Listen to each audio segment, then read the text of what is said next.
दुनिया के तकरीबन तमाम आर्कियोलॉजिस्ट एक बात पर मुत्तफिक हैं। फास्टिंग बुद्धा जो इस वक्त लाहौर म्यूज़ियम में मौजूद है, दुनिया का फाइनेस्ट एंड रेयरेस्ट आर्टिफैक्ट है।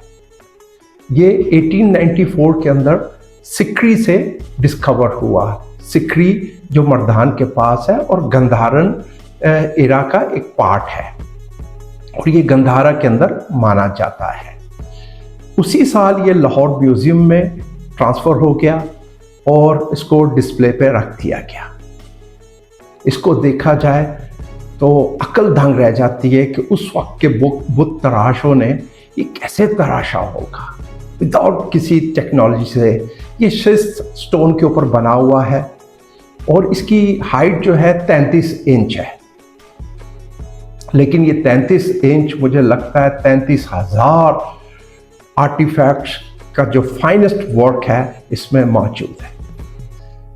आप कभी इसको गौर से देखें तो आप इसकी डिटेलिंग देखकर आपका जो सोचने समझने की सलाहियत है वो पजल हो जाती है। एक एक नस, एक एक पसली, गले की हड्डियां जो बहुत रेयर होती हैं बनाने के लिए, आंखों का हाल, मुंह पे जो एक कमज़ोरी से लागत से आ जाती है चीज़, वो खूबसूरत जूड़ा बना हुआ बालों का जो अक्सर हम अपने मलंगों को देखते हैं। जो मदुल्लाल का मेला चरागाह होता है लाहौर में, उसमें आपको ये स्टाइल नज़र आता है।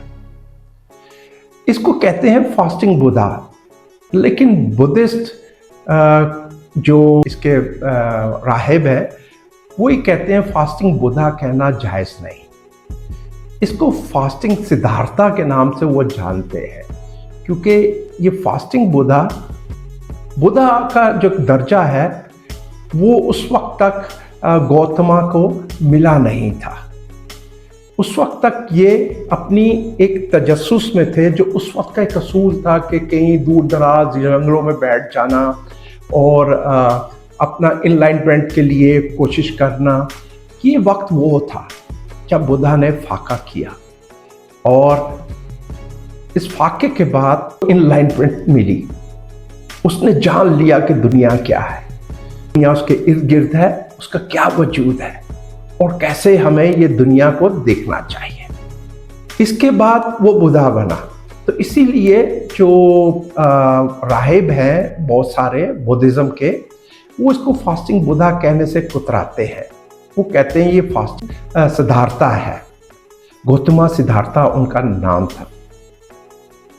इतनी खूबसूरती से ये बनाया गया है कि आप अगर इसके सामने खड़े हो जाएं तो आपको हिलने का दिल नहीं करता। आप कभी इसकी खूबसूरती देखें तो आप स्टार्ट करें इसकी आंखों से।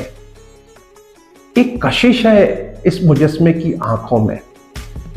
देखने वाला तो बाज़ दफ़ा डर भी जाता है, जो इसको समझते हैं इस आर्ट को। और ये आर्ट हेलेनिस्टिक आर्ट है, क्योंकि उस ज़माने में, जिस ज़माने में ये बना, तकरीबन आज से 2-2.5 हज़ार साल पहले, इसको कुषाण पीरियड में तराशा गया। कुषाण पीरियड जो मौर्य ख़ानदान काफ़ी अरसे बाद आया बड़े सग़ीर के ऊपर, और इन्होंने बहुत अरसा हुकूमत की। इनके फाउंडर कनिष्का जो एक बहुत ही ज़बरदस्त शख्सियत थे, और वो दौर एक खूबसूरत दौर था जो हम हिस्ट्री में देखते हैं। इस पे कभी हम फिर बात करेंगे। इस मुजस्मे को तराशते वक्त मेरा पूरा यकीन है कि उस दौर के जो आला ओहदे के अफसरान हैं, उन्होंने इसमें अपनी जो है इंटरेस्ट ज़रूर शो किया होगा और खूब नवाजा होगा उस बुत तराश को जिसने ये बनाया।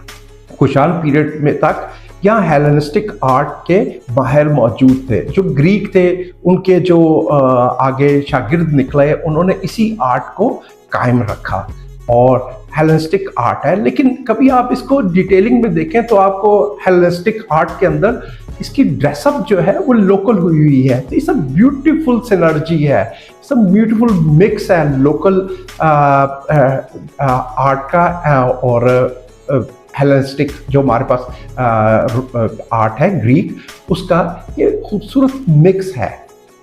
ये इस वक्त लाहौर म्यूजियम में मौजूद है और दुनिया जहां से लोग आते हैं इसके पास और इसको देखते हैं।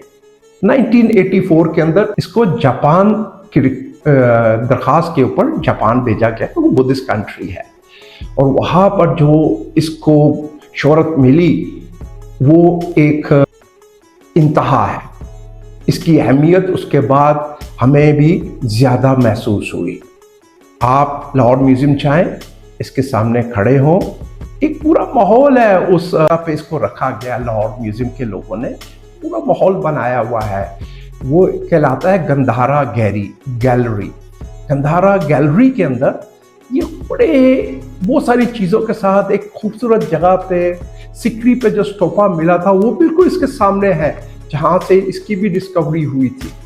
और बड़ा खूबसूरत स्टोपा का हेड है जिसके अंदर पूरी गौतमा की स्टोरी है, गौतमा से बुद्धा बनने की पूरा चक्रा गोली जो है ना उसकी स्टोरी है।